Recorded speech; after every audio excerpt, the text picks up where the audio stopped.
Sveiki, su jumis speciali laida. Šiandien kalbėsime apie mums lietuviams širdžiai mielą tautinį paveldą ir amatų centrų kūrimą. Laidoje pas mus dalyvauja Žemės ūkio ministerijos kaimo plėtros departamento tautinio paveldo ir mokymo skyriaus vedėja Elena Petrošienė bei pats tikriausias amatininkas, jei tiksliau malūnininkas iš Zarasų rajono Stasys Sutkauskis. Sveiki ir ačiū, kad atvykote. Pone Elena, mes dažnai girdime, kalbant apie tautinį paveldą. Greičiausiai dauguma įsivaizduoja, kad visa, kas yra senoviška, galima vadinti tautiniu paveldu. Ar tai yra tiesa? Kas iš tiesų yra tas tautinis paveldas? Na, iš tikrųjų, mes susidurėme, kad, sakykime, buitiniai kalboje žmonės labai dažnai naudoja šitą terminą tautinis paveldas. Ir, tikrai jie įsivaizduoja, kad tai, kas yra sena. Bet iš tikrųjų tautinis paveldas yra tai, kas yra buvę gaminta prieš 100 metų. Tai, kas buvo būdinga Lietuvai arba Lietuvos kuriam nors etnografiniam regionui ir tai, kas tikrai buvo gaminama rankomis, rankų darbo. Taip, kad iš tikrųjų tautinis paveldas turi, tam, kad jis būtų pripažintas, jis turi būti sertifikuotas. Ponas Stasy, jūs save laiko tradiciniu amatininku? Taip, nes tos amatas kažkaip tai prigijo, tapo mielas dūšiai. Tai jūs tada ir papasakojat, štai ką jūs veikiate, kuo užsimate, nežinau, turite malūną, teisingai? Malūnas, kaip čia pasakyti, yra, mes prieš 6 metus grįžom iš Vilniaus į žmonos tėviškę, jinai ten gimė ir užaugo. Ir toje vietoje, kur jinai gimė, buvo vandens malūnas, o jis ten stovėjo ir dabar stovi ir dirba 300 metų. Tai yra, buvo pastatytas 17 amžiaus pabaigoje, 18 amžiaus pradžioje. Tik dėja dabar iki jau suka elektros variklis, kadangi upelėje neliko vandens, visi gruntiniai vandenys nusėdo ir debitas vandens mažas, tai pakeitė turbiną, pakeitė variklis. Bet viduje viskas vyksta taip, kaip ir vyksta. Tai nėra jokios automatikos, viskas atliekama rankiniu būdu. Ir per 300 metų malūnas yra susisėmęs pas save labai daug įdomių pasakojimų. Trauka tokia, kad jeigu patikai malūną, tai jis tavęs ir nepaleidžia. Taip atsitiko ir man turbūt, skatas. Pone Elena, kiek svarbu mums išsaugoti, turėti štai tokius žmonės kaip Stasys? Iš tikrųjų, tai labai svarbu yra. Iš tikrųjų, institucijos įvairios gali saugoti, skatinti tradicinius amatininkus, gaminti, kurti. Bet iš tikrųjų, jeigu nebus tų amatininkų, kurie tiesiog gali tą padaryti, kurie nori tą padaryti ir turi širdyje tą jausmą, kad negali to nedaryti, nieko iš tikrųjų nebus. Viskas iš tikrųjų priklauso nuo tradicinių mūsų amatininkų. Kaip yra remiami tie mūsų tradiciniai amatininkai? Šiai dienai Žemės ūkio ministerija kaip tautinio paveldo produktų institucija rūpinasi tautiniu paveldu ir viena iš rūpinimosi formų yra tai, kad yra tradiciniam amatininkam teikiama valstybės parama, pagalba. Dažniausiai ta pagalba yra, kad padeda tradiciniam amatininkam dalyvauti parodose, mugėse, yra dengiamas jų transportavimo, vietos įsirengimo išlaidos.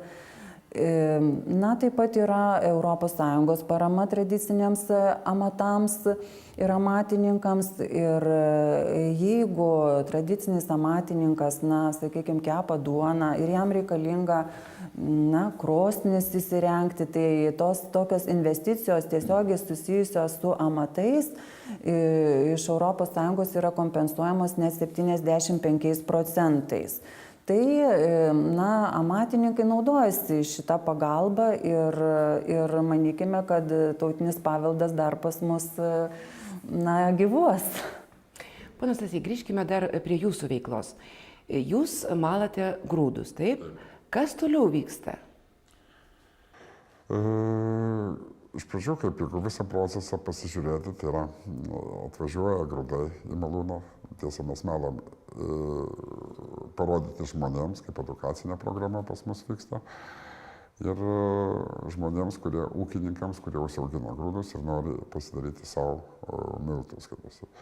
Produktus, kuriuos mes manom parodyti žmonėms, mes esam sertifikavę, tai yra tautinio paveldo ženklą turi, o žmonėms priklausomai nuo jo grūdų, kaip jau yra, taip jau yra skaitos. Bet mes stengiamės daugiau žmonėms parodyti, kaip anksčiau žmonės valgydavo, kokius produktus valgydavo.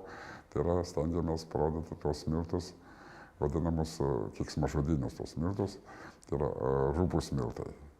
O rupūs miltai atsirado tas keiksmažodis todėl, kad kai grūdas yra sumalamas vieną kartą, jis turi daug šakų ir labai aštrus būna. Ir kai paragauju tų miltų, atsistoja į gerklę ir pradeda ją draskyti. Kai pas mus atvažiuoja senjorai, sako, gerklę draskantis miltai. Tai paskui pradėjo keiktis ją, o rupūs miltai. Po to sugalvojo, kad reikia vieną kartą nusijoti, tos ašakas nuima ir gaunasi švelni, gražus, razavi miltai. Ir kad žmonės įsitikintų, nes tai yra tamsus miltai, kad tai yra skanu, mes kepam tautinį paveldą irgi sertifikuotus metoniškus blynus iš razavų miltų. Ir kai paragauja, tada žmonės supranta, kaip skaniai žmonės valgydavo anksčiau. Dar jūs kepate, kiek girdėjau, ir duoną. Iš savo sumaltų miltų mūsų malūnė, kurios grūdus mes kepam 3 rūšių duoną, tai yra grina ruginė duona, tikra kvietinė duona ir maišyta duona, tai yra rugiai maišomi su kviečiais ant pusės. Labiausiai mes vertiname ir patys daugiausiai kepam, tai yra ruginė duona, kuri yra be proto sveika.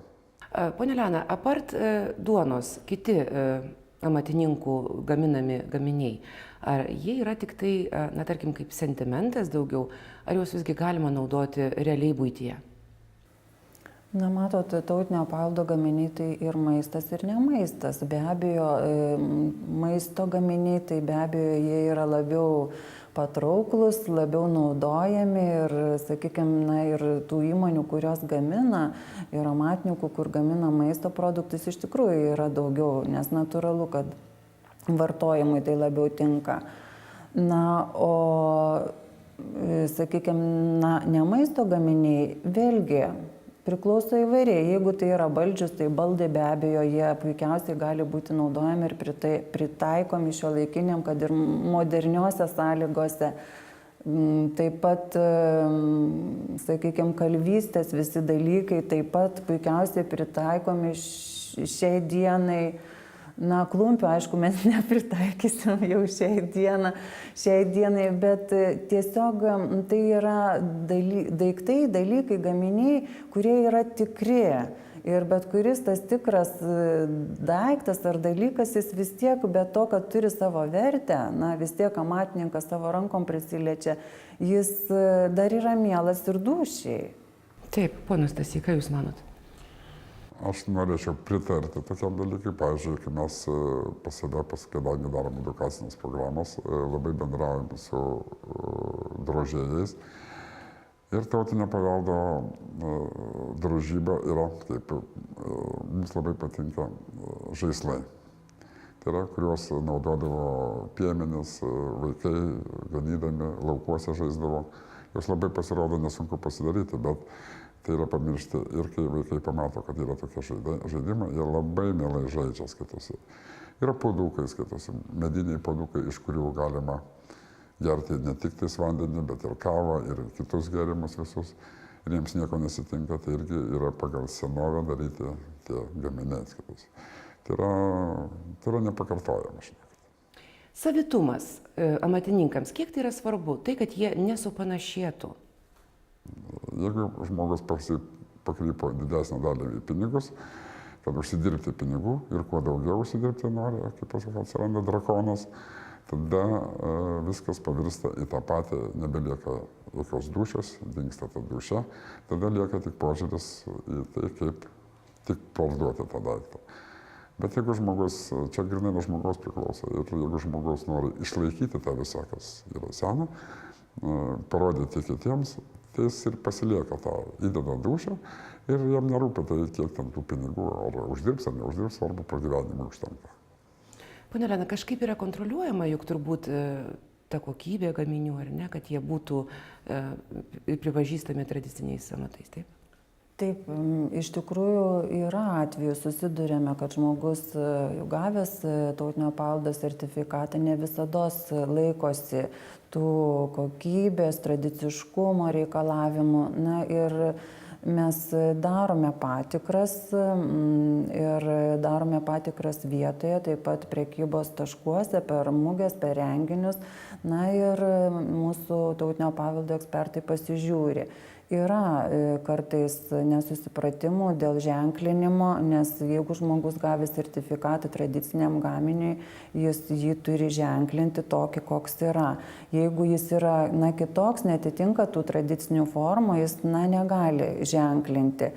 Tai yra ir sistema, tam tikra sankcijų sistema, jeigu žmogus pirmą kartą mes jį įspėjame, jeigu vėliau kartojasi, yra griežtesnės sankcijos.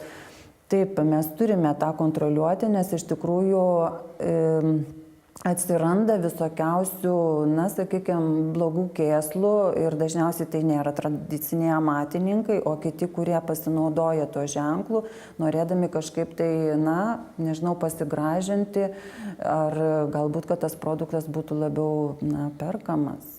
Dabar pažiūrėkime reportažą iš ką tik Kaune vykusios konferencijos Lietuvos tautinis paveldas, dabartis ir perspektyvos. Į Kauno valstybinę filharmoniją susirinko tradicinių amatų meistrai iš visos Lietuvos. Kokią reikšmę mums visiems šiandien turi tautinis paveldas, kaip mes sugebame jį puoselėti ir kokia tradicinių amatų ateitis. Apie tai diskutavo amatininkai, amatų centrų kūrėjai bei Žemės ūkio ministerijos atstovai. Mūsų visas dėmesys sutelktas į tuos žmonės, kurie laikysis tradicijos, neniveliuos, neieškos kažkokių tai kitų išraiškos priemonių, kurios galbūt tam išlavintam, tokiam nulavintam mūsų skoniui galbūt mielesnis. Tai yra svarbiausia, yra tradicija. Labai norim panašėti su visais ir kad būtų taip, kaip ir visur. Iš tikrųjų, pasižiūrėjus atveža ir tų kinietiškų, ir pintų. Jie gražus darbeliai, bet kai pasižiūri, tai yra nelietuviška. Tai yra, nėra to šilumos. Ir labai smagu, kad atvažiavus ar į muges, ar pas mus į amatų centrą, kai atvažiuoja ekskursijas, užeina žmonės, tai žinokit, jau prašo. Nesvarbu, kad tie darbai mūsų yra žymiai brangesni negu kiniečių atvežtiniai darbai, bet jie yra širdis įdėta. Tai yra kitoks, tu turi savo, būtent savo krašto darbą. Konferencijoje Lietuvos tautinis paveldas, dabartis ir perspektyvos pristatyta nauja knyga Lietuvos tautinis paveldas, tradiciniai amatai. O sėkmingiausiai dirbantiems tautinio paveldo puoselėtojams įteiktos premijos bei padėkos raštai. Taigi, ponia Lena, dar yra parama, kiek žinau, ES taip pat amatų centrų kūrimui. Kas tai yra tie amatų centrai? Ir ko reikia, kad jie būtų steigti? Taip pat ES lėšomis iš kaimo plėtros programos 2007-2013 metų yra priemonė kaimų atnaujinimas ir būtent tai yra parama tradicinių amatų centrų steigimui. Tradiciniai amatų centrai būtent regioniniu planiniu būdu ir paramos gavėjas ir pareiškėjas yra savivaldybės. Ir šiai dienai mes jau turime įsteigę Lietuvoje 20 tradicinių amatų centrų. Jie ne visi dar yra pradėję savo veiklą, nes dar vykdo investicijas. O, sakykime, pirmieji 5-10 jau tiesiog pradeda savo veiklą. Ir anksčiau jie vykdė tą veiklą, tik tais jiem trūko tų normalesnių sąlygų, materialinių sąlygų. Ir pagrindinė tradicinio amatų centro paskirtis yra, kad tai būtų kaip visų ir amatininkų, ir jaunimo, ir etnologų, ir turistų ir visų besidominčių Lietuvą, norinčių pažinti žmonių traukos toks taškas, namai, kur žmogus atėjęs gali ir įsigyti tradicinį gaminį ir gali pamatyti, kaip tas procesas vyksta, gali pats pabandyti, pasimokyti. Na ir galbūt amatininkas atėjęs galėtų gauti konsultaciją, o kokios jis paramos galėtų kreiptis dabar, užpildyti jam būtų padedama paraiška, kiti dokumentai. Na, toksai geras, na, traukos taškas, kuriame tiesiog karaliautų tradiciniai amatai. 20 amatų centrų Lietuvos mastu, kaip Jūs manote, ar tai yra daug, ar dar mažoka? Manau, kad tai yra pakankamai 20 tradicinių amatų centrų, nes mes turim 5 etnografinius regionus, tai jeigu etnografiniam regione kažkur 4, tai manome, kad jau mes ateinančiame laikotarpyje programinėme daugiau tradicinio amatų centrų nebesteigsime, tiesiog dabar koncentruojasi tiek savivaldybės, tiek jų atstovai, kurie ten dirba, būtent į jau esamų veiklą, būtent į tą turinį. Ponas Stasy, kaip Jūs esat galbūt irgi susidūrę su amatų centrais ir ką Jūs apie juos mastot? Galbūt pas Jūs Zarasuose irgi yra kažkas panašaus? Ne, dabar jau yra susikūrę ir amatų centrai. Bet, kaip sakant, mes, kadangi labai pas mus yra užimtumas didelis pas pačius, tai jų paslaugomis praktiškai mes nesinaudojam. Tai yra, mes priminėjom žmonės, su jais šnekėmės ir patys mes galvojam, kad mes centro negalime kurti, bet amatų kiemą mes patys norim pas save įrengti amatų kiemą. Tai yra surinkti amatininkus visus Aukštaitijos regione ir pas save padaryti tokią kaip jų pristatymą, kad jie turėtų savo tą veiklą. Truputėlį kita veikla negu amatų centrų. Tai va, aš ir norėjau paklausti, kuogi skirtusi tas kiemas nuo centro amatų? Amatų centrai daugiau turėtų suteikti pagalbos, suvaldant informacijos, parodant ir taip toliau. O mes norėtumėm jau konkrečiai tam amatininkui, kuris yra, padėti, vis dėlto problema yra realizuoti prekę, supažindinti, paskleisti apie ją. Tai mes norėtumėm tą veiklą tokią ir padaryti, skaitose surinkti amatininkus, apie amatininkus daugiau paskleisti. Tai yra gyvai pamatyti žmonės, kurie atvažiuoja pas mus. O amatų kiemai, ponia Elena, galbūt irgi yra remiama iš ES? Amatų kiemeliai yra remiami daugiau per 3 krypties priemonę kaimo turizmas. Ir žmonės, kurie užsiima kaimo turizmu, taip pat gali tos amatus, amatų kiemelio steigimui gauti paramą. Dar kalbant apie amatų centrų kūrimą, ES parama, koks yra intensyvumas, kiek žmonėms patiems reikia mokėti ar nereikia? Tai tom investicijom, kurios yra susijusios tiesiogiai su amatų plėtra ir vystymu, yra 75% intensyvumas. Tai aišku, tuos 25% jau turi ir pats amatininkas susirasti, nes visgi, jeigu kalbame mes čia apie jau biznį, tai vis tiek turi galvoti, kad tas amatas jam šiek tiek atneštų ir naudos. Tai yra pelno investicijos. Taip.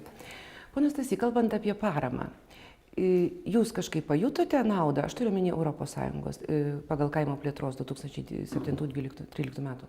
Mes gavom paramą pagal LEADER programą, tai yra šiais metais. Praeitais metais buvo prasidėjo projektas, parašėm, tai yra, kad atstatyti tą malūną, sutvarkyti. Tai ta parama buvo skirta pakeisti stogams, atstatyti senąją dangą, kaip buvo. Tai 2 pastatams, tai malūnas ir ūkinis pastatas, buvo pakeisti stogai. Tai ta nauda yra tokia, kad tai yra, kaip mes žiūrime, tai yra prisidėta prie paveldo išlaikymo, kad tai yra ne visi žmonės abejingi dar, tai yra galima padėti, nes vis dėlto išlaikyti tokius pastatus, tokios istorinės vertybės yra reikalinga. Galima jūsų paklausti, kalbėjom čia šiek tiek apie pelną, o jūsų gaminama produkcija, ar jum šiek tiek atneša to pelno? Mes truputėlį kitaip dirbam, mes esame kūrę bendruomenę, mes dirbam kaip bendruomenė, tai yra kaip bendruomenės interesais, bet jau esame kūrę kelias darbo vietas, kurios dirba, nes mūsų požiūris daugiau yra, kaip tapęs tas mūsų, kaip sako visi verslas, tai yra gyvenimo būdo tapęs yra, tai mes vedam tą gyvenimo būdą ir daugiau švietėjišką darbą, kad parodyti ir taip toliau skaitosi. Svarbiausia, tų pajamų užtenka, kad malūnas save išlaiko, duonos kepimas save išlaiko skaitosi. Ir tos darbo vietos, kurios įkurtos, irgi užtenka kaip plakant sumokėti. Sakykit, o sumalti grūdus, tokiam vandens malūne, juk tai turbūt daug ilgiau užtrunka, ar ne? Taip, tai yra kaip viskas vyksta natūraliu būdu. Pavyzdžiui, kaip pasakyti, kad 1 toną grūdų subalsuoti, padaryti tos baltus pyragams miltus, mūsų malūne užima apie 8-10 valandų. Tai yra rytą pradedi 8, vakare 10 valandą baigti skaitosi, kad pilnai viską padaryti, o pramoninis malūnas iki 25 tonų per dieną skaitosi. Tai yra visai kitoks dalykas, nes čia visur turi dalyvauti pats. Ir pavyzdžiui, kad toną tą grūdų sumalti, ją reikia pernešti rankomis 5 kartus. Maišą reikia pakelti sudėti. O maišą už tai malūnininkai kūdį ir nebūna, skaitosi, nes kitaip maišas nešios jį. Ir ten yra per 3 aukštus įrengta ir apačion žemyn subėgioti kokių 50-60 kartų. Skaitosi, tai visas tas procesas ir vyksta. Taigi, tautinis paveldas remiamas teikiant ES paramą pagal Lietuvos kaimo plėtros 2007-2013 metų programą. Ir kiek girdėjau, birželio mėnesį buvo pakeistos kai kurios finansavimo taisyklės. Galbūt galėtumėt mums papasakoti apie tai? Tai tautinio paveldo subjektų finansavimo taisyklės, čia iš nacionalinio biudžeto, mes jas pakoregavome, šiek tiek išplėsdami tinkamas išlaidas. Būtent praplėtėme leidybos išlaidomis, nes tikrai tautinį paveldą labai svarbu populiarinti ir amatininkas, norėdamas savo amatą pristatyti, sudėti galbūt ne tik į lankstinuką, bet ir į knygutę ir galbūt užsienio svečiui padovanoti, jis gali pagal šitas taisyklės pretenduoti tas leidybos išlaidas. Noriu atkreipti dėmesį jau kitais metais, kad tradiciniai mūsų amatininkai sektų, kada bus paraiškų pateikimas ir kiekvienas galės nusimatyti, kur jis nori kokias išlaidas daryti. Ponas Stasy, kaip jūs populiarinotės? Kodėl jūs taip žmonės visi žino? Kaip jums tai pavyko? Pavyzdžiui, užgavėnės yra tokia šventė. Užgavėnės yra susijusios su blynų kepimu. O mes malūne malam miltus, kepam blynus. Ir kilo tokia mintis, kad reikia surengti šventę, skaitosi. Ir tokiu būdu, skaitosi, nes užgavėnės tai yra kaimo šventė, o ne miesto šventė. Ir ta užgavėnė šventė, kuri buvo pas mus surengta, kurią mes jau surengėm, pirmais metais nebuvo didelė, antrais biškai didesnė, o trečiais metais jau buvo gana didelė, galima sakyti, ir tarptautinė jau lygio, skaitosi, nes buvo daug ir Latvių, iš Baltarusijos. Vokiečių buvo atvažiavęs, kad pasižiūrėjau, tai kiemas nėra didelis, bet ten susirinko apie virš 1000 žmonių. Skaitos. Na, apibendrinant, ponia Elena, visgi man būtų įdomu išgirsti, kaip jūs manot, ar mūsų tradicinius amatininkus vis dėlto skatina, remia ES? Manau, kad ES tikrai remia tradicinius amatininkus ir kiekviena šalis, aišku, turi savo sistemą ir mechanizmą, bet manau, dabartinė kaimo plėtros programa tikrai suteikia galimybių amatininkam, ypač kurie galvoja apie verslą, pasinaudoti tomis galimybėmis. Ir tikrai jų ir pasinaudoja ganėtinai nemažai, nes per 3 krypties priemonę perėjimas nuo žemės ūkio prie ne žemės ūkio veiklos pateiktų paraiškų susijusių su tradiciniais amatais yra už beveik daugiau negu 2 milijonus. Na, o priemonė Verslas kaime tai yra netgi netoli 6 milijonų, už 6 milijonus pateiktų paraiškų. Tai rodo, kad žmonės tuos dalykus vertina, daro ir kad tai gali būti ir pragyvenimo šaltinis. Na kągi, tikėkime, kad vis daugiau žmonių pažins tradicinius amatus ir ne tik kaip vartotojai, bet galbūt ir patys užsiims jais, puoselės juos. Juolab, kad mūsų tradicinius amatus remia ir skatina ir ES. Priminsiu, kad mūsų laidoje šiandien dalyvavo Žemės ūkio ministerijos kaimo plėtros departamento tautinio paveldo ir mokymo skyriaus vedėja Elena Petrošienė bei amatininkas, malūnininkas iš Zarasų rajono Stasys Sutkauskis. Tiek šį kartą. Dėkoju Jums už dėmesį. Susitiksime kitose specialiose laidose. Iki.